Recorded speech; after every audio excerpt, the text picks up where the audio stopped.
অনেকেই জানতে চান যে ম্যাডাম খাবারের সাথে জল খাবো কি খাবো না।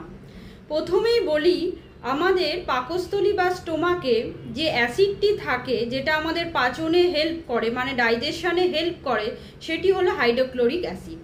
সেইটা যখনই আপনারা খাবারের সাথে সাথেই জল খাচ্ছেন, জলটাও পাকস্থলীতে যাচ্ছে এবং ওই HCl-কে ডাইলিউট করে দিচ্ছে।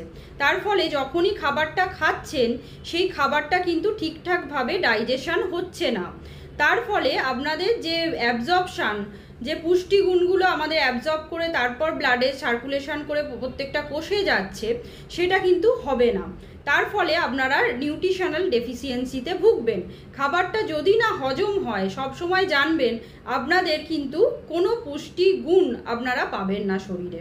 তাই অবশ্যই চেষ্টা করবেন খাবারের সাথে সাথে কোনো জল বা কোনো লিকুইডস বা তরল জাতীয় পদার্থ না খাওয়ার। নমস্কার, সবাই ভালো থাকবেন এবং সুস্থ থাকবেন।